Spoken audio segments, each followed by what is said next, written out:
I'm Stephen. I'm from the ArtScience Museum in the Programs Department, and I'm one of the resident horror film, Halloween, spooky enthusiasts. So let out a scream for this virtual tour, Scream Scene.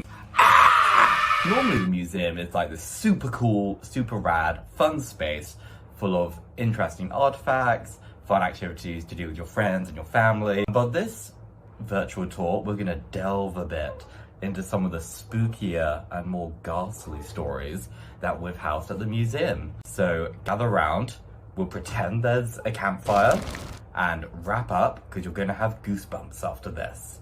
So let's get spooky.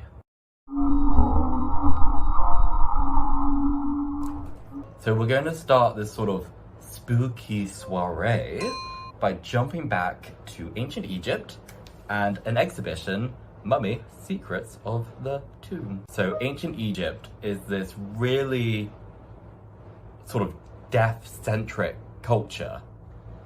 A lot of what you do when you're alive, particularly if you were wealthy, was preparing yourself to die and the journey to the afterlife. The first thing to know is in ancient Egypt, your body was made up of two bits.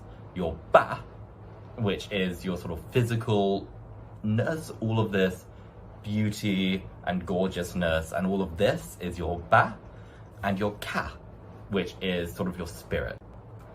So when you died, your ka would leave and would start this journey to the afterlife. And this journey, it involved lakes of fire, big caves, monsters guarding gateways, destroy a serpent god. It was tough. It's just bad things on this journey. But you spent your life preparing for it. So you get through it and you get to what we're going to focus on, which is the Judgement Scene. The Judgement Scene is depicted in one of the Book of the Dead we had in the exhibition.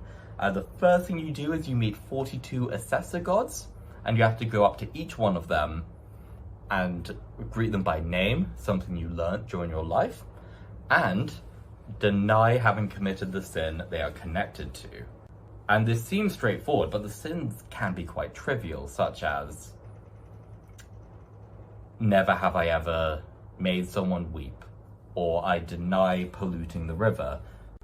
It's a really, really intense game of never have I ever with really big stakes, and there's two ways through it. You can get through it by being just a good person and having lived a good life, or you can have a scarab heart brooch if you were rich. And this is a brooch that goes on your heart that stops your heart from telling them the truth, and you can get through these 42 gods by lying. The real horror of the afterlife was how focused it was on capitalism. But then you get through this and you've hit the really scary bit. You're faced with Osiris and a scale, and on one side of the scale is the white heart of truth, and the other side is empty, and that's where you put your heart. And if your heart is lighter than the white heart of truth, dandy, you've lived a good life, you go to the afterlife, where there's no pain and no suffering, it's great. But if your heart is heavier, that's when the scariest monster comes. The devourer, or the goddess, Amat. She was this creature with the body of a hippo and the head of a crocodile, and also the torso of a leopard, but I don't have a leopard. It was built up of the three most fearsome creatures of the Nile, and its sole purpose was to devour the hearts of the unworthy. And having your heart devoured was referred to as the ultimate death. It wasn't going to hell. It wasn't being stuck in purgatory. It was ceasing to exist. And in ancient Egypt, this was deemed the absolute worst. And could you imagine spending your whole life preparing to die to get through this really difficult Ninja Warrior-esque afterlife track, and then just getting eaten at the end and ceasing to exist altogether? Every Scream Queen needs to know how to accessorize, so let's jump back in time to Treasures of the Natural World at ArtScience Museum. Treasures of the Natural World is this really cool exhibition. It sort of showed off some of the raddest, coolest, most interesting and intricate artifacts that are homed at Natural History Museum in London. One of these was an amethyst. I don't know, amethysts don't sound that scary. Amethysts are normally safe, if anything. They're good for wisdom, they're good for clarity and sobriety. Leonardo da Vinci wore one. The Catholic Church wear them. I am wearing one. This amethyst was different. It came with a letter reading that it was trebly accursed and stained with the dishonor and blood of everyone who had owned it before. Rumor goes that this belonged to Edward Heron Allen, and it was stolen from a temple in India before it was given to him. And when he got it, he started to get a bit of misfortune, some bad luck, nothing crazy, so he ended up giving it to one of his friends. And that's where it escalated, and the friend shortly after committed suicide. So it found its way back to Edward. Edward then gave it to his friend, who was a singer. She was known to have this beautiful voice, and the second she got the amethyst, lost it. Couldn't sing anymore, career ruined, gave the amethyst back to Edward. Edward at this point is, obviously you don't want to keep this, he wants to get rid of it, and he tries everything. Edward Heron Allen even tried to sort of get rid of it by throwing it down the canal, only for it to be returned to him later by a man at a pub. So what he ends up doing is having to seal it, not in 1, not in 2, but in 7 sealed, protected boxes attached to this letter, reading and warning people about how cursed it was before he donated it to the Natural History Museum at London. Ooh, shivers. Sometimes being pretty comes with a cost. To the next one. Congrats if you're still here. It means you're strong of heart and not a scaredy cat. But for this next one, we're gonna sliver on back to an exhibition called Serpentiform and the artwork by Kaneko Tomiyuki called World Serpent. It was this massive art piece, which is fitting because it depicted the Midgard serpent from Norse mythology, or the Jormungandr, as they might have called it, or they might have pronounced it properly. Midgard serpent was colossal in size. It lay at the bottom of the ocean and it surrounded the earth until it came back and bit its own tail again. It's an early Ouroboros motif. And its big role, where it really becomes a big bad, is in Ragnarok. Ragnarok, the Norse mythology end of days. And it's not this sort of like buddy adventure Marvel make it out to be in their films. It was terrifying, or foretold to be terrifying. It began with these 3 extraordinary long and harsh winters, Fimbulvitas, which would run into each other. And it's not like a Singapore winter, it is a grab your IKEA rug, grab your faux furs, it is cold, it is a harsh winter that drives the people mad. They're so cold and angry, and it's anger to the extreme where they start fighting each other and it destroys civilization. And that's just sort of the prelude. After that, wolves appear that eat the sun and eat the moon. Giants appear with flaming swords that destroy the Rainbow Bridge. They're probably going to destroy other rainbows because clearly they don't like nice things. And then just to top it all off, there's earthquakes. But the big climax of this is the big forces of evil versus the big forces of good.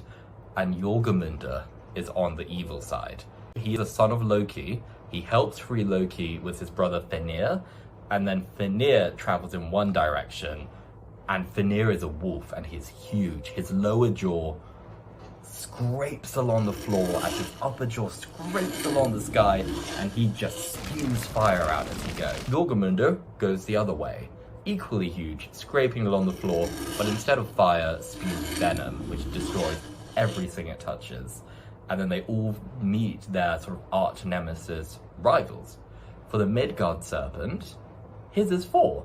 They have this epic battle, and they've scuffled and they've danced before, but this is something new. This is a big battle between 2 heroes, essentially, and 4 is victorious. He slays the Midgard serpent with his hammer, but his victory is short-lived.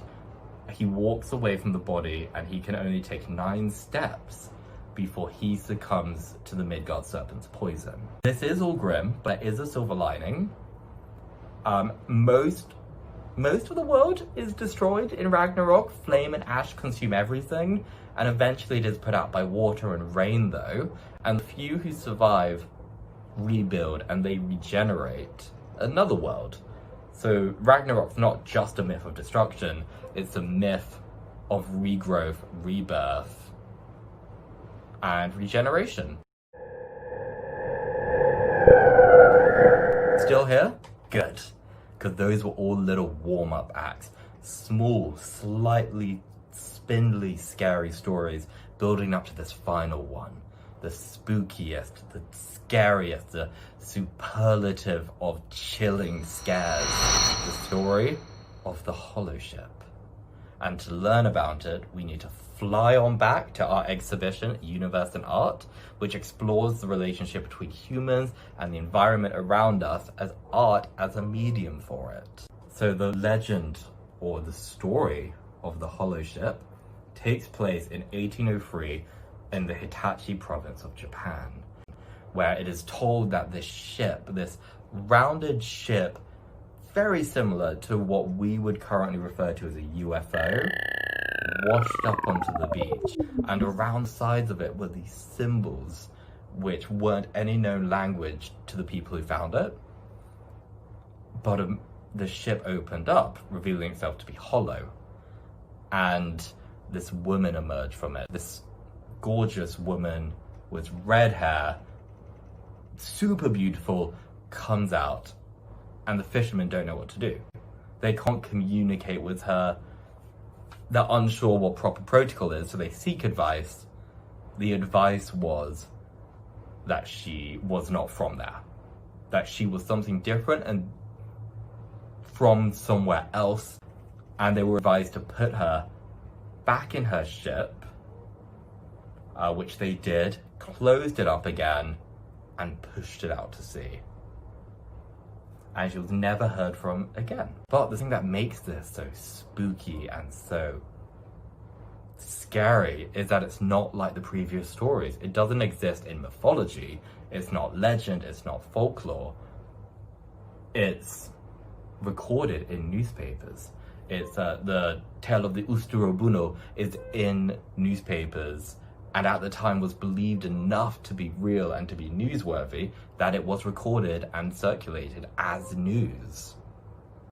So unlike the other ones which we can distance ourselves from, there may very well be a shred of reality and realism to the tale of the Hollow Ship. So that's a wrap. We're gonna wrap those scary stories up like a mummy, and we're gonna end there. Well done on getting through these scary stories and not being too spooked out. I hope you enjoyed it. I hope you liked learning about some of the scarier, edgier stuff we've had at the museum. I hope you managed to sleep tonight and you don't get nightmares. And remember to stay safe, stay fun, stay tuned for more content at ArtScience Museum at home, and Happy Halloween. Halloween. Ooh, toodles.